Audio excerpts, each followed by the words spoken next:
ഈശോ മിശിഹായ്ക്ക് സ്തുതിയായിരിക്കട്ടെ. ക്രിസ്തുമസിൻ്റെ എല്ലാവിധ ഭാവുകങ്ങളും നിങ്ങൾക്കെല്ലാവർക്കും നേരുന്നു. ഇന്ന് നിങ്ങൾക്കായൊരു രക്ഷകൻ പിറന്നിരിക്കുന്നു എന്നുള്ള സദ്വാർത്ത നിങ്ങളുടെ ഹൃദയങ്ങളെയൊക്കെ കീഴടക്കട്ടെ.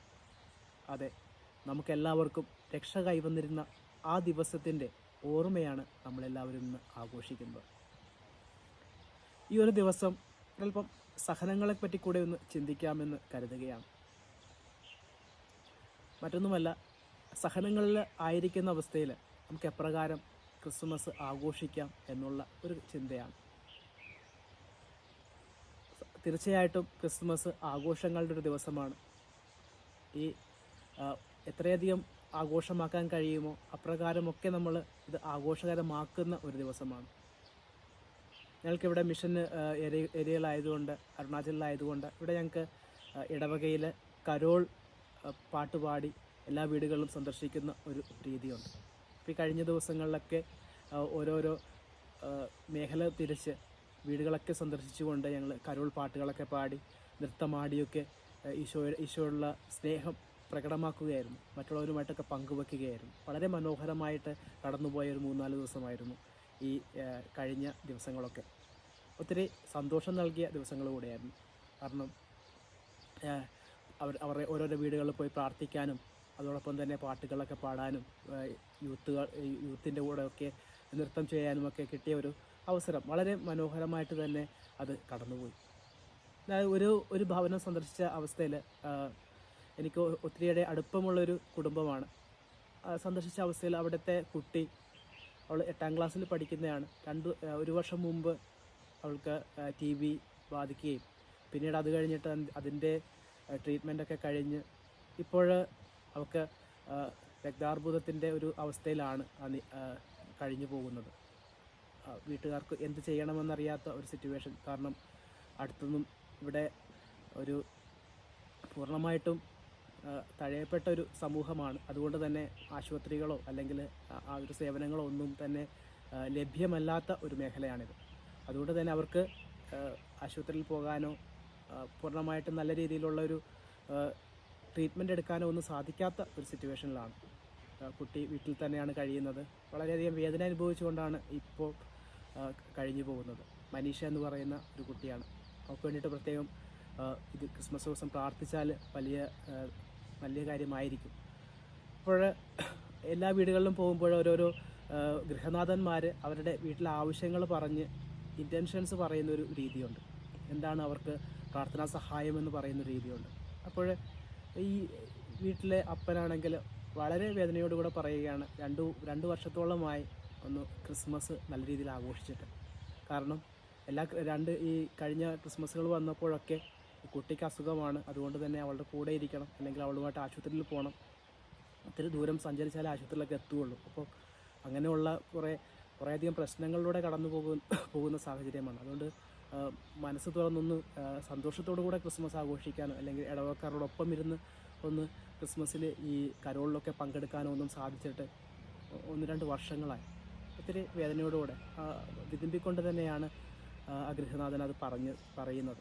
കുട്ടിയുടെ അപ്പൻ അത് പറഞ്ഞു വരുന്നത് വളരെ പിരിച്ചൊരു അനുഭവമായിരുന്നു അത്. കാരണം ഞങ്ങൾ എല്ലാവരും ഒരുമിച്ച് സന്തോഷത്തോടു കൂടെയൊക്കെ പോകുമ്പോൾ ഇവർ മാത്രം ഒത്തിരിയേറെ വേദനിച്ച് ആ ഒരു ഭവനത്തിൽ കഴിയുന്ന അവസ്ഥ. നമുക്കും ഒക്കെ നമ്മുടെയൊക്കെ ജീവിതത്തിൽ ഇത്തരത്തിലുള്ള സഹനങ്ങളിലൂടെ കടന്നു പോകാത്ത മനുഷ്യർ വളരെ വിരളമായിരിക്കും. ഏതെങ്കിലുമൊക്കെ വിധത്തിൽ രോഗങ്ങൾ തന്നെ ആകണമെന്നില്ല. ചിലപ്പോൾ സാമ്പത്തിക പിരിമുറുക്കങ്ങളായിരിക്കാം, അല്ലെങ്കിൽ കടബാധ്യതകൾ, മറ്റ് വീട്ടുകാരുമായിട്ടുള്ള വിഷയങ്ങൾ, എന്തെങ്കിലുമൊക്കെ കാരണങ്ങൾ കൊണ്ടൊക്കെ നമ്മുടെ ക്രിസ്മസുകളുമൊക്കെ ചിലപ്പോൾ ഒത്തിരി ദുഃഖത്തിൽ ആണ്ടുപോകുന്ന സാഹചര്യങ്ങളുണ്ടാകും. അപ്പോൾ ഈ സഹനങ്ങൾ വരുമ്പോൾ എപ്രകാരമാണ് നമുക്ക് ഈ ഒരു സമാധാനത്തോടു കൂടെ ക്രിസ്മസ് ആഘോഷിക്കാനായിട്ട്, സന്തോഷത്തോടു കൂടെ ക്രിസ്മസ് ആഘോഷിക്കാനായിട്ട് സാധിക്കുക? യേശു ജനിച്ച സമയത്ത് മാലാഖമാർ പാടിയൊരു പാട്ടെന്ന് പറയുന്നത്, അത്യുന്നതങ്ങളിൽ ദൈവത്തിന് മഹത്വം, ഭൂമിയിൽ സന്മനസ്സുള്ളവർക്ക് സമാധാനം. അത് നമ്മൾ ചുറ്റുപാടും നോക്കുമ്പോൾ എവിടെയാണ് സമാധാനം കണ്ടെത്താൻ സാധിക്കുന്നത്? നമുക്കിപ്പോൾ ഈ ഒരു 2 ദിവസത്തെ ഒരു ആഘോഷം കഴിഞ്ഞാൽ പിന്നീട് നമ്മൾ ജീവിച്ച് മുന്നോട്ട് പോകേണ്ടുന്നത് ജോലി സ്ഥലങ്ങളായാലും ഒക്കെ ഒട്ടും സമാധാനം നൽകാൻ കഴിയുന്ന ഒരു അന്തരീക്ഷമല്ല എവിടെയും. അല്ല ഇവിടെയൊക്കെ എപ്രകാരമാണ് ഒരു ക്രിസ്ത്യാനിക്ക് അല്ലെങ്കിൽ ഒരു ക്രിസ്തുവിനെ അനുഗമിക്കുന്ന ഒരു മനുഷ്യന് സമാധാനം കണ്ടെത്താനായിട്ട് സാധിക്കുക? ഇവിടെ പരിശുദ്ധ കന്യകാമറിയത്തെ പറ്റിയിട്ട് നമ്മൾ ലൂക്കായുടെ സുവിശേഷം വായിക്കുമ്പോൾ പല ആവർത്തി പറയുന്ന ഒരു കാര്യമുണ്ട്. മറിയം ഇതെല്ലാം ഹൃദയത്തിൽ സംഗ്രഹിച്ചു. തീർച്ചയായിട്ടും നമ്മൾ ഇന്ന് അനുഭവിക്കുന്ന പല വേദനകളും അതിനൊന്നും ഉത്തരം നമുക്ക് അറിയില്ല. എന്തുകൊണ്ട് ആ അപ്പനോട് ചോദിക്കുന്ന ഒരു ചോദ്യമുണ്ട്. ഞാൻ വീട്ടിൽ എപ്പോഴൊക്കെ സന്ദർശിക്കുമ്പോഴൊക്കെ ചോദിക്കും, എന്തുകൊണ്ട് കർത്താവ് ഞങ്ങൾക്ക് ഈ സഹനം തരുന്നു? കാരണം ഒത്തിരിയേറെ പ്രാർത്ഥിക്കുന്ന ഒരു കുടുംബമാണ്, നല്ല അച്ചടക്കത്തോടു കൂടെ മക്കളെ വളർത്തുന്നൊരു കുടുംബമാണ്, സ്നേഹവും സന്തോഷവും ഒക്കെ ആഗ്രഹിച്ച് മുന്നോട്ട് പോകുന്നൊരു കുടുംബമാണ്. എന്നാലും എന്തുകൊണ്ട് ദൈവം ഞങ്ങളോട് മാത്രം ഇങ്ങനെ, അല്ലെങ്കിൽ ഞങ്ങൾക്ക് മാത്രം ഇങ്ങനെ സഹനങ്ങൾ തന്നുകൊണ്ടേയിരിക്കുന്നു? ചില സഹനങ്ങൾക്ക് ചിലപ്പോൾ അപ്പോഴും ഉത്തരം നൽകാനായിട്ട് സാധിക്കില്ല. ഇതിനൊരു ഒരു വലിയ ഉദാഹരണം എന്ന് പറയുന്നത് ബെത്ലഹേമിലെ ആ തിരുക്കുടുംബം തന്നെയാണ്. ഈ ഒരു തണുത്ത ഒരു കാലാവസ്ഥയാണ് ഞങ്ങൾക്കിപ്പോൾ ഇവിടെ, വിൻ്റർ കാലാവസ്ഥയാണ്. ഈ ഒരു കാലാവസ്ഥയിൽ ഈ ഒരു 6 മണി 5 മണിയൊക്കെ കഴിയുമ്പോഴത്തേക്കൊന്ന് പുറത്തിറങ്ങുക എന്ന് പറയുന്നത് വളരെ ബുദ്ധിമുട്ട് നിറഞ്ഞൊരു കാര്യമാണ്. കാരണം തണുപ്പ് അത്രയധികം ശക്തമാണ്, അതിശൈത്യമാണ്. അപ്പോൾ ആ ഒരു സമയത്താണ് ഈ മറിയത്തെയും കൊണ്ട് ഔസേപ്പിതാവ് വീടുകളൊക്കെ സത്രങ്ങളൊക്കെ കയറി ഇറങ്ങുകയാണ്. വളരെയധികം തണുപ്പാണ് ആ ഒരു സമയത്ത് ഓരോ വീടുകൾ കയറി കൊട്ടുമ്പോൾ അവിടെ എങ്ങും സ്ഥലമില്ലാത്തൊരവസ്ഥ. പിന്നീട് ഈശോ ജനിക്കുന്നതെന്ന് പറയുന്നത് ഒരു കാലിത്തൊഴുത്താണ്.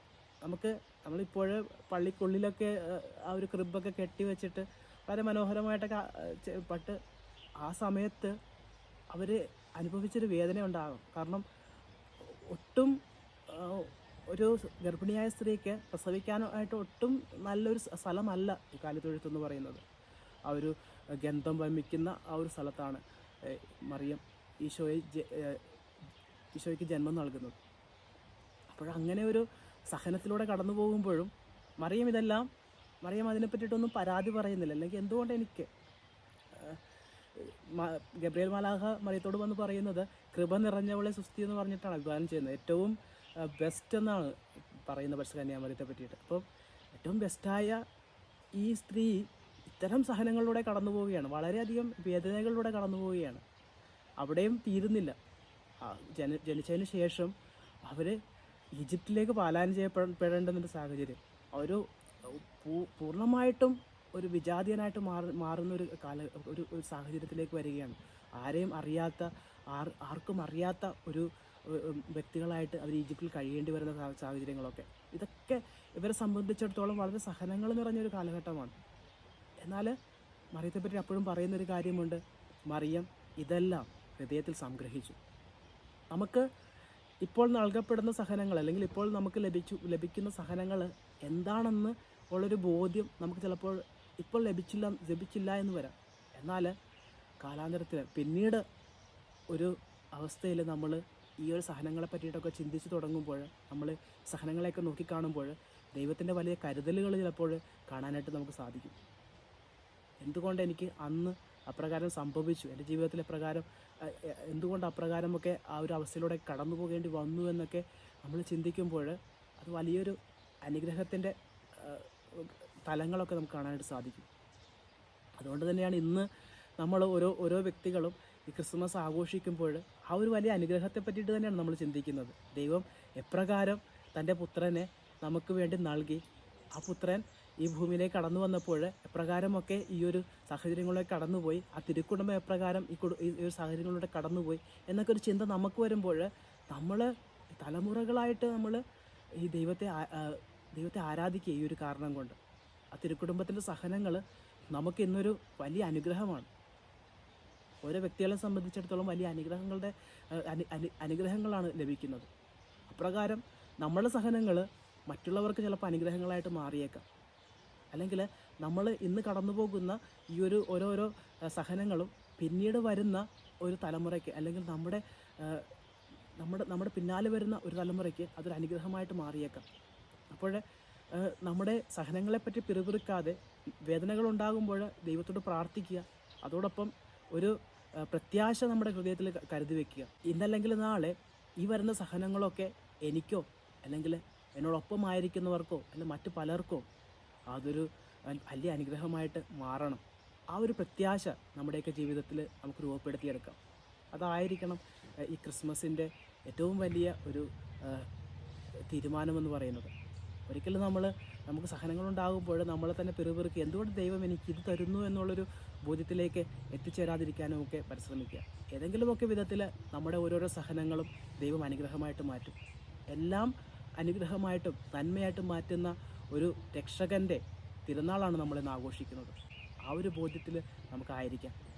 ഈ ഒരു ക്രിസ്മസ് ദിനം അതിൻ്റേതായ അർത്ഥത്തോടു കൂടെ ഉൾക്കൊണ്ടുകൊണ്ട് നമുക്ക് ആഘോഷിക്കാനായിട്ട് പരിശ്രമിക്കാം. നമ്മുടെ ആഘോഷങ്ങൾ കേവലം ഭൗതികമായ തലത്തിൽ മാത്രം നിന്നുകൊണ്ട് നമ്മൾ കഴിച്ചു പോകുന്ന ഭക്ഷണത്തിൻ്റെ രുചിയിൽ ഒതുങ്ങിപ്പോകേണ്ടുന്ന ഒന്നാകരുത് ക്രിസ്മസ്. നേരെ മറിച്ച് ക്രിസ്മസ് നൽകുന്ന സന്ദേശം നമുക്കായ ഒരു രക്ഷകൻ ഇന്ന് പിറന്നിരിക്കുന്നു. ആ ഒരു സന്ദേശം നമ്മുടെ ഹൃദയത്തിൽ രൂപപ്പെടുത്തിയെടുക്കാം. അതോടൊപ്പം തന്നെ സന്മനസ്സ് ഉള്ള വ്യക്തികളായിട്ട് നമുക്ക് ഓരോരുത്തർക്ക് രൂപപ്പെടാം. നമ്മുടെ സഹനങ്ങൾ നമ്മൾ മറ്റുള്ളവർക്ക് വേണ്ടിയിട്ട് മറ്റുള്ളവരുടെ അനുഗ്രഹങ്ങൾക്ക് വേണ്ടിയിട്ട് മാറ്റിവെക്കാനും കൂടെ പരിശ്രമിക്കാം. അതിനു വേണ്ടിയിട്ട് പ്രാർത്ഥിക്കാം. അതോടൊപ്പം ഇന്ന് ക്രിസ്മസ് ആഘോഷിക്കാൻ കഴിയാത്ത അല്ലെങ്കിൽ ക്രിസ്മസ് ഈ ദിനത്തിൽ ഒത്തിരിയേറെ വേദനകൾ അനുഭവിക്കുന്ന ഒത്തിരിയേറെ വ്യക്തികളുണ്ട്. അവരുടെ കുടുംബങ്ങളിലായാലും അവരുടെ കുടുംബങ്ങളിലേക്ക് എത്തിപ്പെടാൻ പറ്റാത്ത വ്യക്തികളുണ്ട്. അല്ലെങ്കിൽ പല സ്ഥലങ്ങളിൽ ആയിരിക്കുന്ന വ്യക്തികളുണ്ട്, ആശുപത്രികളിലായിരിക്കുന്ന വ്യക്തികളുണ്ട്, കാരാഗൃഹങ്ങളിലായിരിക്കുന്ന വ്യക്തികളുണ്ട്, യുദ്ധഭൂമിയിലായിരിക്കുന്ന വ്യക്തികളുണ്ട്. അവരെയൊക്കെ നമുക്കൊന്ന് സമർപ്പിച്ചുകൊണ്ട് പ്രാർത്ഥിക്കാം. ഈ ക്രിസ്മസ് ദിനം അവരുടെയൊക്കെ ഹൃദയത്തിലും ഒരു സദ്വാർത്തയായിട്ട് രൂപപ്പെടട്ടെ. അവരുടെ ഹൃദയങ്ങളിലും ഈ ഒരു സന്ദേശം നിറയട്ടെ. നിങ്ങൾക്കായൊരു രക്ഷകൻ ഇന്ന് പിറവിയെടുത്തിരിക്കുന്നു. ആ ക്രിസ്മസിൻ്റെ യഥാർത്ഥമായ നിറവിൽ നിന്നുകൊണ്ട് ഈ വ്യക്തികൾക്ക് വേണ്ടിയിട്ടൊക്കെ പ്രാർത്ഥിക്കാം. ഇത് ക്രിസ്മസ് ആഘോഷിക്കാൻ കഴിയാത്ത സഹനങ്ങളിലൂടെ കടന്നു പോകുന്ന ഓരോ വ്യക്തികളുടെയും ജീവിതത്തിൽ യേശുനാഥ അങ്ങ് ഒരു സദ്വാർത്ത നൽകണമേ. അവിടെയൊക്കെ ഹൃദയങ്ങളിൽ അങ്ങ് ആണ് യഥാർത്ഥ രക്ഷകൻ എന്നുള്ളൊരു ബോധ്യം പിറവിയെടുക്കാനായിട്ട് അങ്ങ് ഇടയാക്കണമേ. സർവശക്തനായ ദൈവം, പിതാവും പുത്രനും പരിശുദ്ധാത്മാവും നിങ്ങൾ സമൃദ്ധമായി അനുഗ്രഹിക്കുമാറാകട്ടെ. ഈശോ മിശിഹായ്ക്ക് സ്തുതിയായിരിക്കട്ടെ.